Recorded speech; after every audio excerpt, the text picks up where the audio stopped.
So hey guys, welcome back to our channel. आज हम लोग सीखेंगे कि profit and loss appropriation account and partners account कैसे बनता है। तो चलिए फ्रेंड्स, ज्यादा टाइम वेस्ट नहीं करते हुए हम लोग वीडियो स्टार्ट करते हैं। और अगर आपको हमारे वीडियो अच्छे लगेंगे तो please please please like and subscribe जरूर कर दीजिएगा।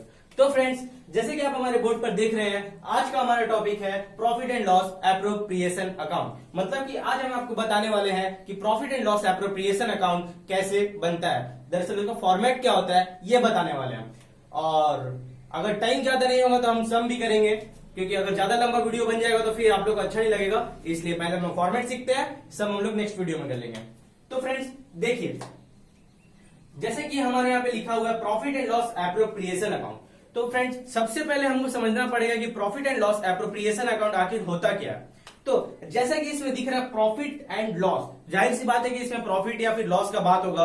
और रहा सवाल की एप्रोप्रिएशन, तो एप्रोप्रिएशन का मतलब क्या होता है। अगर सिंपल लैंग्वेज में बोले तो एप्रोप्रिएशन का मतलब होता है डिस्ट्रीब्यूशन। मतलब कि किसी भी चीज को डिस्ट्रीब्यूट करने के रिलेटेड अगर कोई बात किया जाता है तो एप्रोप्रिएशन बोलते हैं। ठीक है फ्रेंड्स, तो चलिए, अगर मैं आपको profit and loss appropriation account के बारे में और ज्यादा डीप में बताऊं तो मैं ये बताऊंगा कि आपको 11th क्लास में याद होगा कि हमने फाइनल अकाउंट पढ़ा था, या हो सकता है आपको याद नहीं होगा। तो मैं, अगर मान लीजिए आपने 11th क्लास नहीं भी पढ़ा है, तो मैं जितना ज्यादा हो सके उतना ज्यादा सिंपल तरीके से आपको इसे समझाने की कोशिश करूंगा।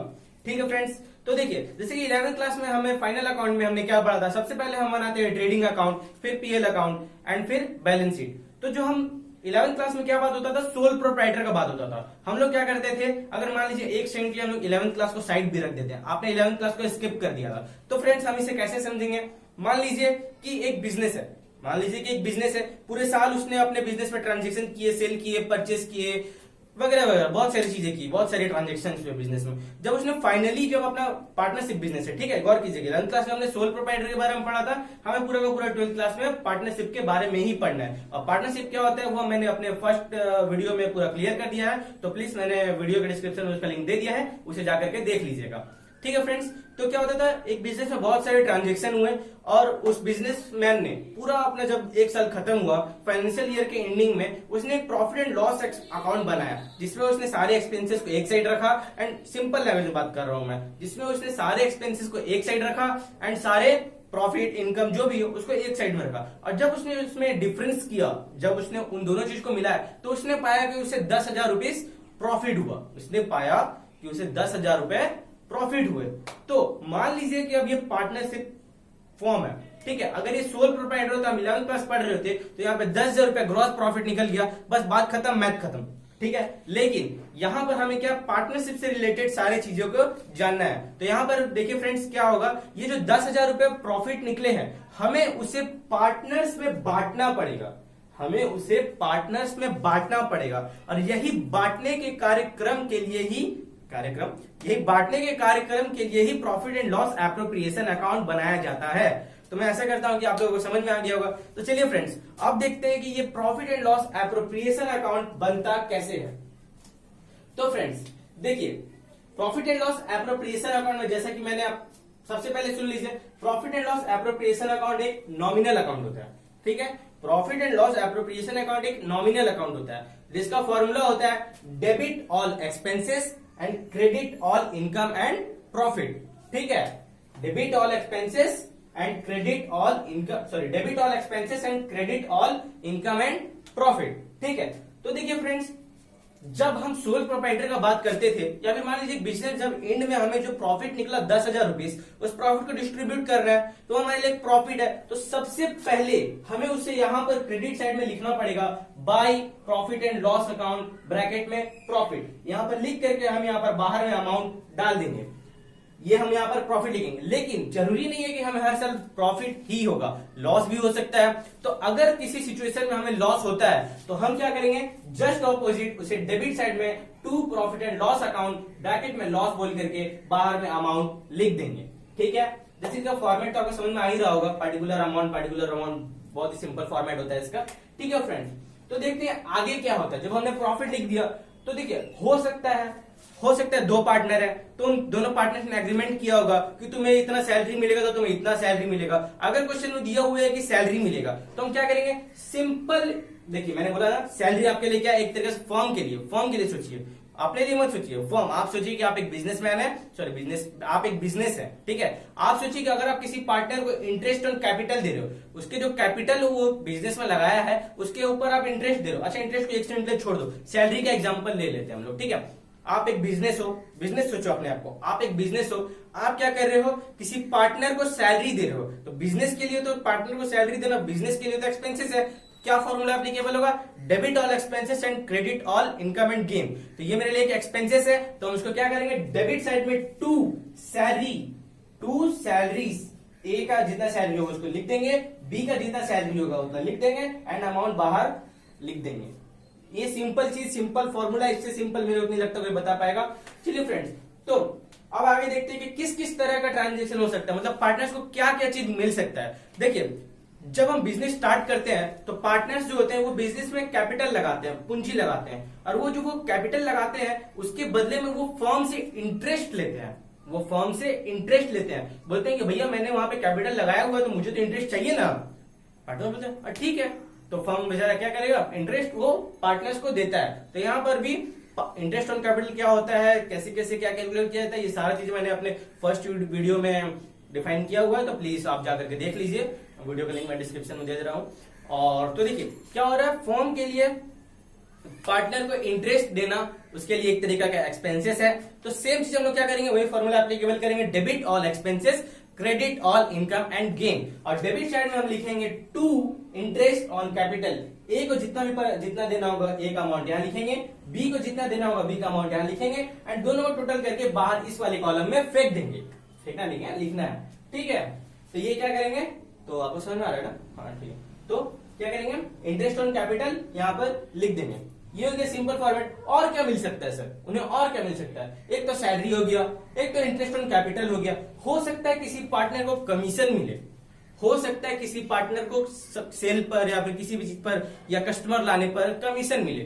तो सेम चीज कमीशन भी फर्म के लिए एक एक्सपेंसेस है, पार्टनर को अगर वो दे रहा है तो सेम चीज हम लोग क्या करेंगे, यहाँ पर टू कमीशन, अगर ए को मिल रहा है तो ए का अमाउंट लिखेंगे, बी का अमाउंट लिखेंगे और टोटल करके बाहर फेंक देंगे। फेंकना नहीं मतलब लिखना है, ठीक है। तो सेम चीज हो रहा है, ऐसे जितने भी चीजें मिलेंगी हमें, मतलब जितने भी चीजें हमें पार्टनर्स को देने पड़ेंगे वो सारे चीजें हम डेबिट साइड में ऐसे ऐसे लिखते जाएंगे, चाहे वो सैलरी हो, चाहे वो कमीशन हो, चाहे वो इंटरेस्ट ऑन कैपिटल हो, या जो भी चीज हो। अगर हमें पार्टनर को देना पड़ रहा है तो हम वो चीज डेबिट साइड में लिखते जाएंगे। पहले डेबिट समझ लेते हैं, उसके बाद क्रेडिट में पहुंचते हैं, ठीक है। मान लीजिए, अब हम यहाँ पे मान लेते हैं, मान लीजिए कि हमें ये सारा profit and loss appropriation account बनाने के बाद एक्चुअली डिविजिबल प्रॉफिट निकल रहा है, ठीक है। सैलरी देने के बाद जो प्रॉफिट निकलता है हम लोग डिस्ट्रीब्यूट, जो इक्वल रेशियो है, फिर जो भी रेशियो होता है वो प्रॉफिट डिस्ट्रीब्यूट हो जाता है फॉर्म पार्टनर्स में। मान लीजिए कि हमें 10,000 रुपए प्रॉफिट निकल रहा है profit and loss appropriation account बनाने के बाद। तो कभी कभी पार्टनर्स या फर्म क्या बोलते हैं, फ्यूचर में होने वाले जो खर्चे होते हैं, जो हमें पता है फ्यूचर में हमारे खर्चे हो सकते हैं, या फिर कोई दिक्कत आ जाए, कोई कुछ भी परेशानी आ जाए, तो हम क्या करते हैं उन सब के, जैसे हम लोग घर में भी होते हैं कि फ्यूचर में हम लोग पैसे रिजर्व करके रख लेते हैं, एफडी कर लेते हैं, या अगर फ्यूचर में अगर ऐसा कुछ प्रॉब्लम हुआ तो हम उस रिजर्व वाले पैसे में से विड्रॉ करेंगे और अपना काम कर लेंगे। तो सेम सिचुएशन यहाँ पर भी आता है। कभी कभी पार्टनर्स बोलते हैं कि फ्यूचर में होने वाले खर्चों के लिए हम कुछ पैसों को रिजर्व करके क्यों ना रख ले। तो अगर ऐसा सिचुएशन, अगर आपको क्वेश्चन बोलता है कि हमें रिजर्व क्रिएट करना है प्रॉफिट पे, तो हम क्या करेंगे, यहाँ पर आने वाले प्रॉफिट के ऊपर रिजर्व क्रिएट कर देंगे। अब आप बोलेंगे कि रिजर्व इस साइड ही क्यों किया गया, रिजर्व एक तरीके से एक्सपेंसेस नहीं है, लेकिन अभी तो मेरा प्रॉफिट घट रहा है ना भाई, अभी तो मेरा प्रॉफिट घट रहा है, एक्सपेंसेस नहीं एक तरीके से, लेकिन फ्यूचर में तो पैसा तो मेरा ही है, लेकिन अभी तो मेरा यहाँ से प्रॉफिट में से घट रहा है ना, रिजर्व उतना माइनस हो रहा है ना, इसलिए रिजर्व को इस साइड लिखेंगे, ठीक है। आशा करता हूँ आपको डेबिट साइड का कॉलम समझ में आ गया होगा। तो चलिए फ्रेंड्स, अब आते हैं क्रेडिट साइड के कॉलम पे। सेम चीज जैसे मैंने बोला था, यहाँ पे प्रॉफिट एंड लॉस लिखेंगे। यहाँ पे बहुत चीज आ सकती है, जैसे रेंट, मैनेजर कमीशन वगैरह वगैरह, कुछ भी हो सकता है, ठीक है, जो पार्टनर को मिले, ठीक है। ऐसा नहीं है कि किसी और का कुछ एक्सपेंसेस कर रहे हो तो उसको यहाँ पर भी लिख देंगे, ठीक है। तो नेक्स्ट, यहां तक तो आपको बता दिया था मैंने कि प्रॉफिट एंड लॉस, अगर प्रॉफिट होगा तो क्रेडिट साइड में लिखेंगे। तो फ्रेंड्स नेक्स्ट देखिए क्या आ सकता है, interest on drawing. Interest on drawing क्या होता है, कभी कभी, सबसे पहले सुनिए ड्रॉइंग क्या होता है। कभी कभी होता है कि पार्टनर फॉर्म में जो कैपिटल लगाते हैं ना, उसमें से कुछ पैसा विड्रॉ कर लेते हैं, उनको जरूरत होता है तो कुछ पैसा वो विड्रॉ कर लेते हैं कि भाई अभी निकाल लेते हैं, बाद में वापस लगा देंगे, या नहीं लगाए उनका मन, ठीक है। तो वो जो विड्रॉ कर लेते हैं ना अमाउंट, उस मनी को पर्सनल यूज के लिए, फॉर्म के काम के लिए निकालेंगे तो वो ड्राइंग नहीं कहलाएगा। जब वो पर्सनल यूज के लिए पैसा विड्रॉ करेंगे तो वो पैसा क्या कहलाएगा, ड्रॉइंग कहलाएगा। तो इस सिचुएशन में फर्म क्या कहता है कि जब भाई फर्म बोलता है बिजनेसमैन से, अरे भाई तूने जब मुझे कैपिटल लगाया मेरे फर्म में, मुझमें जब तुमने कैपिटल लगाया तो तुमने इंटरेस्ट लिया, अब जब तुम पैसे निकालोगे तो मुझे इंटरेस्ट दो, नहीं दोगे, तुम ही ज्यादा तेज हो, ठीक है। जब तुमने कैपिटल लगाया तो इंटरेस्ट तुम ले रहे हो। जस्ट ऑपोजिट, जब तुम मुझसे ड्राइंग करोगे, जब तुम पर्सनल यूज के लिए मेरे में से पैसा निकालोगे तो तुम्हें भी मुझे इंटरेस्ट देना पड़ेगा। दैट इज रूल, ठीक है, देना पड़ेगा। अगर क्वेश्चन में बोलेगा इंटरेस्ट ऑन ड्राइंग का बात करेगा तभी लिखेंगे, ऐसा नहीं है कि जबरदस्ती देना ही है, ठीक है। तो same situation, interest on drawing, जो फर्म है वो पार्टनर से इंटरेस्ट ले रहा है, तो यहाँ पर फर्म को इनकम हो रहा है एक तरीके से, यहाँ पे क्या हो रहा है, फर्म को इनकम हो रहा है। सेम फॉर्मूला एप्लीकेबल होगा, debit all expenses and losses and credit all income and gain.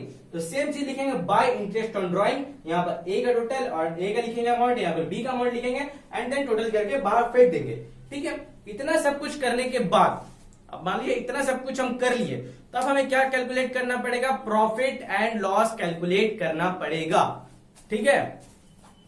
मान लीजिए कि हमारा इस साइड का मैंने सब कुछ लिख दिया जितना भी क्वेश्चन में दिया होगा, हम सम भी करेंगे हम लोग, टेंशन मत लीजिएगा, ठीक है। तो मान लीजिए कि इस साइड का मैंने टोटल कर लिया, इस साइड टोटल आ रहा है 8,000 रुपया, ठीक है। इस साइड टोटल आ रहा है 8,000 रुपया एक्सपेंसेस का, और इस साइड टोटल आ रहा है 10,000 रुपया टोटल इनकम दिख रहा है हमको, ठीक है। तो अब हम क्या करेंगे, कंपेयर करेंगे। अब हम क्या करेंगे, कंपेयर करेंगे। हमारा इनकम दिख रहा है 10,000 रुपया, एक्सपेंसेस दिख रहा है 8,000 रुपया, तो जाहिर सी बात है हमें 2,000 रुपया प्रॉफिट हो रहा है। तो हम क्या करेंगे, जिधर कम है, सबको पता है डेबिट साइड प्रॉफिट होता है, ठीक है, क्या लिखेंगे, टू डिविजिबल प्रॉफिट। क्या लिखते हैं इसमें, टू डिविजिबल प्रॉफिट, यहाँ पे लिख देंगे, और जो भी 2,000 रुपया प्रॉफिट होगा वो 2,000 रुपया को यहाँ पर लिख देंगे। जस्ट ऑपोजिट हो सकता था कि इस तरफ 10,000 रुपया है और इस तरफ 8,000 रुपया है, तो उस कंडीशन में यहाँ पर लिखते हैं टू बाई डिविजिबल लॉस। क्या लिखते हैं, बाई डिविजिबल लॉस, और यहाँ पर हम अपना अमाउंट लिख देते एंड दैट्स इट। आपका profit and loss appropriation account पूरा का पूरा कंप्लीट हो चुका है। एक बार आप इसको देख लीजिए, और अगर आपको किसी भी तरह के डाउट्स हैं तो प्लीज हमें कमेंट करके बताइए, और आप हमसे इंस्टाग्राम में भी बातें कर सकते हैं। अगर आपको किसी भी तरह का डाउट हो तो मैं लिंक डिस्क्रिप्शन में दे दूंगा। तो थैंक यू।